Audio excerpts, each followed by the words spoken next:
Bonjour les amis, il vient de se passer en une semaine dans une petite ville de l'Ariège, Pamiers, 15 000 habitants, deux drames totalement différents mais en même temps tellement complémentaires qui montrent la réalité dans laquelle s'enfonce la France et l'insupportable massacre quotidien que subissent nos compatriotes. Alors c'est d'abord Gabriel, 92 ans.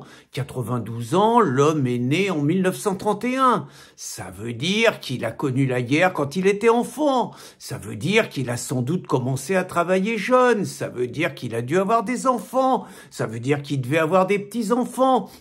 Et puis, il a dû perdre sa femme. Il vivait tout seul à 92 ans dans une maison. Et le mec, le malheureux, a été massacré, mais massacré par trois ordures, par trois pourritures qu'on appelle des cas sociaux, mais qui lui ont cassé la tête, qui l'ont jeté dans ses escaliers. Le pauvre homme était encore conscient quand les secours sont arrivés. Il avait des fractures sur tout le visage et tout, et naturellement, il est mort à l'hôpital. Et il est mort à l'hôpital, je pense à sa famille, je pense à ses enfants, à tout ce qu'ils doivent ressentir, à ce qu'ont dû être ces derniers moments. Et je pense à ces pourritures, qu'est-ce qu'ils vont prendre par les juges, on va faire l'excuse sociale encore, alors que des mecs comme ça, mais il n'y a même pas à les garder en vie, faut les buter, faut débarrasser la société de gangrène comme ça. C'est plus supportable que nos vieux se fassent massacrer chez eux.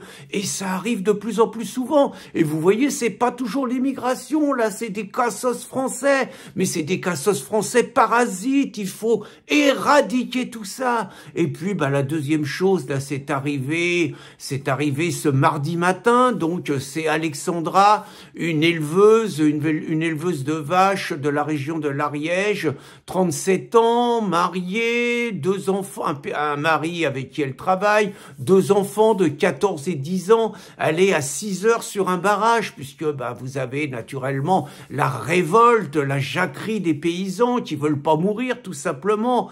Donc, et la femme, il y a une bagnole, alors les autorités nous font le coup de l'accident, c'est ça, prenez-nous pour des cons. Il y a une bagnole qui a forcé un barrage et le couple et leur fille de 14 ans, 6 heures du matin, ils ont été percutés sauvagement, la mère est morte, on ne sait pas si on va pouvoir sauver le mari et la fille de 14 ans, et en attendant, il y a une gamine de 10 ans qui se retrouve sans maman, quoi. Alors, naturellement, ils sont tous en train de pleurer, surtout pour calmer, parce qu'ils ont la chiasse de la révolte des agriculteurs. Ils sont tous en train de pleurer, que c'est terrible et tout. Mais c'est trop facile de pleurer. Il faut donner le nom, parce que c'est d'autant plus insupportable que les assassins qui étaient dans leur voiture étaient des immigrés en situation irrégulière, apparemment des Arméniens, qui auraient dû quitter le territoire français depuis le mois de décembre et qui sont toujours là. Alors les responsables de ça, faut quand même commencer d'abord pourquoi Alexandra, au lieu de s'occuper de ses enfants, était pas chez elle en train de travailler dans sa ferme et tout, et pourquoi elle était sur un barrage? À cause des salopards qui, au gouvernement, depuis maintenant une trentaine d'années, cassent nos productions agricoles, mettent nos paysans en faillite. À cause d'eux, il y a 2 suicides de paysans. C'est une mutuelle agricole qui le disait en 2019. 2 suicides de paysans par jour. Et tout le monde s'en fout. À cause d'eux, il y a 100 000 productions agricoles en moins depuis 10 ans. Et l'État s'en fout. À cause d'eux, en moyenne, les mecs, ils travaillent 55 heures par semaine, et je suis sûr que c'est plus, pour un revenu entre 1200 et 1400 euros. Et tout le monde s'en fout, on file presque autant aux migrants. Et on va nous raconter que c'est l'Union européenne qui les gaffe de subventions, que la France, c'est les principaux bénéficiaires qui touchent 75% d'aides. Mais les paysans, ils veulent pas des aides, ils veulent pas être assistés. Comment que ça se fait qu'on signe des accords à la con, là, des accords de libre-échange agricole, alors qu'on a tout ce qu'il faut en France pour nourrir toute la population française? On a tout ce qu'il faut pour faire du méthanol également, pour se permettre d'avoir une énergie pour nos bagnoles. Nos paysans, c'est pas des assistés, mais c'est un mépris total pour eux. Imaginez seulement que les milliards et les milliards qui ont été déversés pour les racailles de banlieue, par un Borloo, pourriture centriste qui se vantait auprès d'Éric Zemmour de dire « j'ai gagné 10 ans de paix sociale ».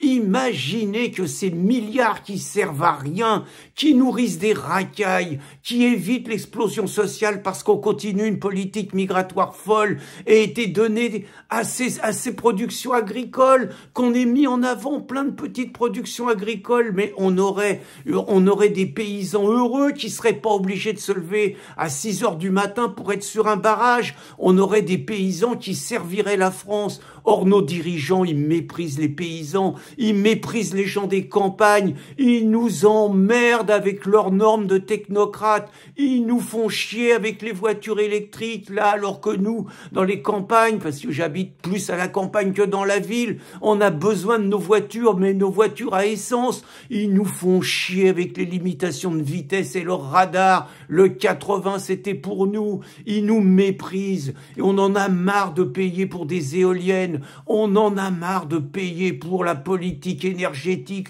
On en a marre de tout ça. Et c'est les paysans qui payent. Et comme si ça suffisait pas, on veut nous envoyer des clandestins, on veut nous envoyer des réfugiés africains pour nous pourrir notre qualité de vie. Les voilà, les assassins. S'il n'y avait pas cette politique qui était menée, Alexandra, elle n'aurait pas été sur un barrage, elle n'aurait pas été tuée. Mais ça suffit pas de dire ça. Parce que si on était dans un État qui fasse appliquer ces lois, eh bien les OQTF, on appelle ça comme ça maintenant, obligation de quitter le territoire français, ça s'appelle des expulsés. Je veux dire, d'abord, ils seraient jamais rentrés, c'est la première chose. Mais si on décide en décembre qu'ils doivent être virés, en décembre, ils doivent être virés, et c'est tout. Et il est temps de dire quels sont les assassins, quels sont les coupables de cette mort, mais aussi de combien d'autres morts. Ça commence par Darmanin, cette ordure de ministre de l'Intérieur qui passe son temps à dissoudre des associations, qui passe son temps à persécuter les patriotes,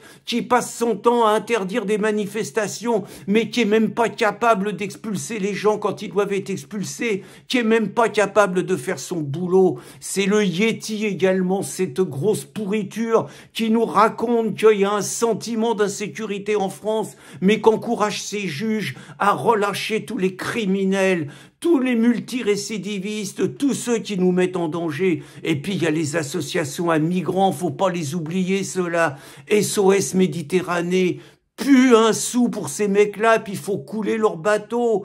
Viltaïs, ces mecs qui nous installent des migrants dans les campagnes, plus un sou, virez-moi ça, virez-moi tous ces parasites. La CIMAD qui est toujours aux côtés des clandestins, toujours aux côtés de ceux qui n'ont rien à faire en France, mais qui font tout pour qu'ils restent. Virez-moi les subventions, virez-moi tout ça. Et s'il faut mettre en tôle des responsables qui bravent les lois, qu'on les mette en tôle, ça sera plus utile que de virer des patriotes qui défendent que d'enfermer des patriotes qui défendent leur pays. France Terre d'Asile, Najat Belkacem à la tête de ça. Virez-moi ça, tous les parasites qui sont payés avec nos impôts pour nous imposer des immigrés, bah, qu'on les mette au taf, qu'on les mette au boulot, qu'on les mette dans les cuisines. Tiens, il y a besoin de personnes dans les cuisines, qu'on les mette partout, il y a besoin de monde, mais qu'on arrête de les gaver de subventions. Et puis les avocats pourris qui prennent 600 € par plaidoirie sur un OQTF. 600 €, c'est si vous en faites 10 par jour, c'est 6 000 €. Eux, ils ont intérêt à ça, c'est un truc vachement lucratif, mais en attendant, à cause de leur business, ils partent pas de France, et parce qu'ils partent pas de France, il y a des Français qui meurent tout le temps. Et puis les associations antiracistes, l'UMRAP, SOS Racisme, la Ligue des droits de l'homme, la LICRA, virez-moi tout ça, plus un copec, qu'on les mette au boulot, ces parasites. Et puis, bah pas seulement eux, tous les partis de gauche, là, les 75 000 crétins, salopards, complices de l'invasion migratoire qui manifestaient ce dimanche, les insoumis, les cocos, les écolos, les socialos, qu'on les traite d'assassins, qu'on dise que c'est à cause d'eux si des Français meurent, que c'est à cause d'eux si ces Arméniens n'ont pas été virés, que c'est à cause d'eux si Alexandra est morte, que c'est à cause d'eux si plein de Français meurent tous les jours. C'est eux les assassins, qu'on les traite d'assassins ouvertement, parce que nous en avons marre, mais marre d'avoir des belles personnes, parce que cette Alexandra, c'était une belle personne, quelqu'un qui en plus s'engageait pour la commune, qui était syndicaliste à la FDSEA, qui était conseillère municipale, bien qu'elle ait 2 gosses. C'est des belles personnes comme ça, c'est des belles personnes comme la personne de 92 ans dont je vous parlais tout à l'heure, qui meurt, et qui meurt par des raclures, à cause de raclures de l'humanité, qui sont protégées par un État décadent et pourri. Nous en avons marre, et il faut traiter d'assassins ceux qui sont responsables de la mort de ces belles personnes. Bonne journée les amis.